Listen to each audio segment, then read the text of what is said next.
Dans cette vidéo, j'aimerais vous partager un cas que j'ai eu avec un ami sur comment investir. Au début, il voulait se lancer, il s'était lancé dans ce complexe sportif. Il avait acheté pas mal de machines. Des machines pour faire du ping-pong, du foot, du basket, etc. Et lui, dans son idée, c'était je vais acheter toutes les machines possibles et imaginables et je verrai bien ce qui va marcher. Par contre, ça veut dire qu'il y a un coût d'investissement et la rentabilité derrière, point d'interrogation. Donc l'idée, ça a été déjà de pré-tester auprès d'un pool d'utilisateurs potentiels avec d'autres complexes sportifs, etc.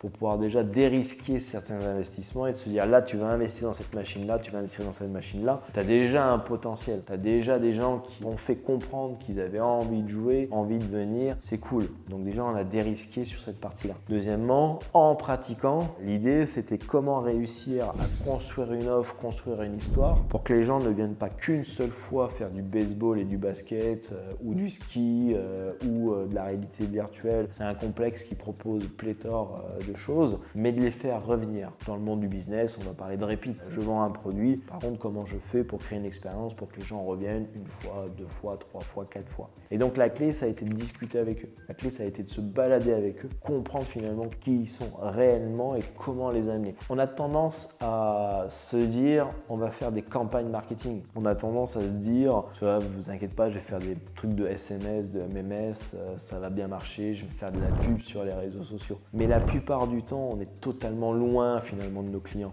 On est loin de notre cible. On ne connaît pas Christophe, on ne connaît pas Julien, on ne connaît pas Pierre, on ne connaît pas Thérèse, on ne connaît pas Christelle. Là, l'idée, c'est vraiment de mettre en place une politique où on va s'intéresser aux gens. Une fois qu'on a mis ça en place, bah oui, on crée des offres sur mesure, on fait en sorte d'adapter nos produits et on les fait revenir. Donc, ce que je trouve intéressant avec ce cas, c'est qu'on avait sur le papier un projet qui coûtait énormément d'argent. C'est pas que ça coûtait moins, c'est que l'argent finalement a été mieux investi dans des machines où il y a réellement eu du potentiel. Deuxièmement, la clé, c'est que sur ce type d'activité, c'est la saisonnalité. Comment j'arrive à faire en sorte que les gens viennent, reviennent, comment j'arrive à gérer ces heures creuses et ces heures pleines. Le fait de connaître réellement nos clients, le fait de réellement s'intéresser à eux, ça a permis de faire des offres les petits, les foyers, les entreprises et de pouvoir rééquilibrer le lundi, le mardi, le mercredi, les jours de vacances, les jours, etc. et de pouvoir lisser finalement la charge, se rassurer ou du moins sécuriser un chiffre d'affaires sur la période. Et ça, c'était l'expérience ou l'histoire que j'avais envie de vous raconter.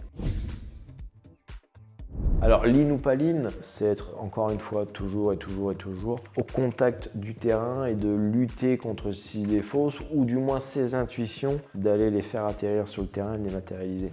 Mon intuition, c'est que je vais faire une campagne de communication, SMS, emailing, marketing. Je vais faire telle offre, ça va fonctionner. Ok, alors concrètement, est-ce que ça fonctionne? Mais deux, va peut-être d'abord sur le terrain, discute tous les jours avec tes clients pour pouvoir comprendre et il va se passer des trucs. Et on l'a vu, au début, on veut sortir ceci, on veut sortir cela. Une fois que tu discutes avec tes clients, tu t'aperçois qu'ils en ont strictement rien à foutre de ça. Par contre, ils ont envie de boire des bières. On avait une petite offre de stacking. Finalement, on a fait une offre de repas avec un restaurant qui était à côté et c'était pas du tout les premières idées que tu avais imaginées. C'est-à-dire qu'au début, tu avais imaginé je vais faire ceci, je vais faire cela. Quand tu commences vraiment à discuter avec tes clients et que tu es en contact avec eux et que tu veux vraiment les satisfaire sur la durée, émergent des nouveaux produits, des nouvelles offres, etc. que tu n'avais pas prévu, mais c'est ça qui est cool parce que finalement, tu veux les accompagner à vie, entre guillemets. Donc je pense que ça, c'est le premier point de pivot. Si tu as une intuition, bonne, mauvaise, va sur le terrain pour de suite la matérialiser et la valider ou l'invalider. Ça, je pense que c'est un point clé. Deuxième truc, sur l'investissement du matériel, le pari que tu fais avec des machines qui sont hors de prix, le fait qu'il n'y ait pas de marché secondaire ou que le marché secondaire soit difficile, une fois que tu as la machine, tu ne sais pas quoi en faire, est-ce que tu peux la revendre facilement, etc. Le fait qu'au préalable, tu aies fait des corners avec d'autres boîtes, d'autres événements pour pouvoir tester. Au lieu d'acheter 3 machines, 4 machines et de suite d'avoir un investissement conséquent, tu en prends une petite, tu l'achètes ou tu la loues et tu la prends et tu la mets dans un événement, tu la mets dans une foire, etc.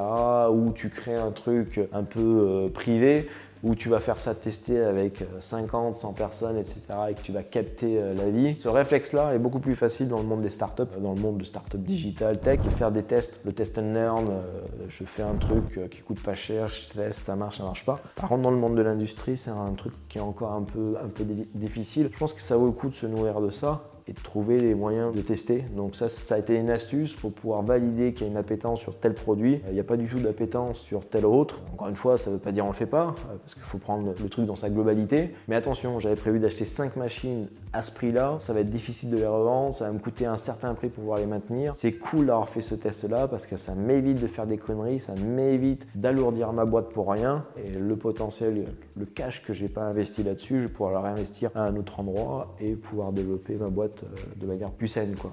Voilà à peu près les 2 trucs sur lesquels je pense que ça nous a bien servi, quoi. Encore une fois, si on regarde Toyota et si on regarde la partie ingénierie de Toyota, on va chercher l'état de l'art. L'idée de Toyota, ce n'est pas trop de prendre de bonnes décisions, mais c'est d'éviter de répéter les mêmes conneries. Tu vois, c'est d'éviter de se dire « Putain, mais ça, on sait que ça marche pas, faut pas le faire ». Ce que je te dis paraît totalement… c'est du bon sens, mais je le vois, c'est un truc de fou. On le fait pas ou on le fait peu, quoi. Le nombre de fois où on est en train de me dire sur une landing page, je fais du test and learn parce que je veux tester ça, mais que dans la théorie, ça, tu n'as pas besoin de le tester parce que tu sais que ça ne marchera jamais. Par contre, tu peux tester des trucs par rapport à ta population, ton audience, ta cible, etc. Mais un click to action, ça se fait comme ça, tu vois. Il y a des trucs sur lesquels tu n'as pas besoin de tester parce que tu sais que tu as une théorie solide qui existe et donc c'est con de ne pas le faire de cette manière-là. Donc là, je l'aborderai aussi sous cet angle-là. C'est-à-dire qu'il y a des trucs que l'on sait, par exemple, des potes à moi qui ont monté un drive. Bon, ben voilà, va déjà te renseigner dans des boîtes qui font du drive. Regarde le bon système qui marche. Ça sert à rien de réinventer la roue de zéro, quoi. Par contre, comment tu vas l'adapter à ton marché, ton secteur, aux collaboratrices, aux collaborateurs, ça c'est good et c'est ça que tu vas faire vivre juste après, quoi. Donc ça, je pense, ce premier truc là-dessus. D'une manière générale, l'étude de marché, il faut revoir la gueule de l'étude. Elle ne se suffit pas à elle-même. Encore une fois, à quoi elle sert, dans quel objectif, qu'est-ce qu'il y a dedans. Mais il y a comment je fais atterrir finalement ce que je sais le plus rapidement possible sur le terrain et comment je vais à la rencontre réellement des acteurs plutôt que si c'est une étude du marché hyper générique, hyper avec des concepts, finalement peut-être pas trop, quoi. On a eu à se développer à l'international, à lancer une boîte à l'extérieur de notre frontière. On a fait des études de marché sur l'emploi, sur les salaires, sur le développement économique des pays, etc. qui nous nourrissaient sur, voilà, sur les grandes tendances. C'était cool. Après, il faut envoyer des gens sur place, il faut discuter avec des partenaires, il faut faire des choses. C'est pas suffisant pour lancer un business. Ça te nourrit, ça nourrit l'équipe produit, ça nourrit l'équipe d'ingénierie, ça nourrit le marketing, mais c'est pas suffisant pour lancer un business. Ça peut t'orienter, quoi. Malheureusement, je vois trop de gens faire des études de marché en disant c'est bon, c'est good enough, c'est suffisant, je lance. Et je vois trop d'études de marché à 20, 30 000, 40 000 balles quand la boîte n'a pas beaucoup d'argent et qui ne servent pas à grand chose, quoi. Ça dépend le momentum, ça dépend de la taille de la boîte, ça dépend de là où t'en es, quoi. Mais si t'as pas beaucoup d'argent, pas beaucoup de budget, oui, pourquoi pas un test. Mais par contre, le meilleur test, c'est de suite être en contact avec un client potentiel et limite lui demander de sortir la carte bleue et vas-y, achète-moi le produit, quoi. Donc oui, ça dépend des études de marché. Malheureusement, je vois beaucoup trop de gens faire des études de marché qui servent à rien, sur lesquelles ils ont dépensé 20, 30, 40 000 euros. Et voilà, ils s'en sortent pas, quoi.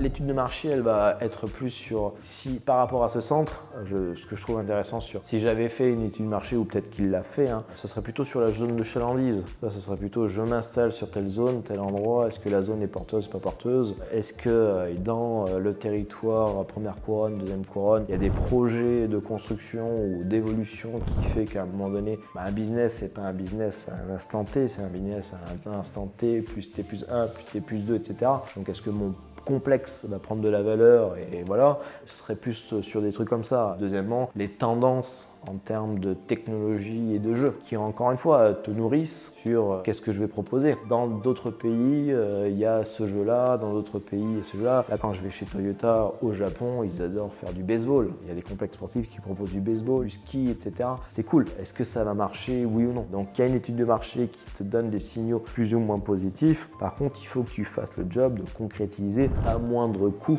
pour savoir si ça marche ou si ça ne marche pas. Si tu arrives à lever beaucoup d'argent, tu arrives à sécuriser ou séduire des investisseurs en disant faites-moi confiance, ce pari-là il coûte tant, pourquoi pas. Mais idéalement, si moi, petit investisseur, tu viens me voir en me disant étude de marché, mais j'ai fait première couronne, j'ai testé ça, et donc ça c'est déjà validé ou du moins il y avait déjà des bons premiers signaux, c'est cool, je préfère ça. Plutôt que j'ai fait une étude de marché, j'ai besoin de temps pour pouvoir concrétiser. Bon, moi personnellement, je suis pas emballé, quoi. Du moins, il y a trop trop d'inconnus encore dans l'équation. Bon, si ce contenu t'a plu, je t'ai mis dans la description quelques liens pour en savoir plus. Tu peux t'abonner à la chaîne, je fais une vidéo par semaine et je te dis à la semaine prochaine. Bye bye.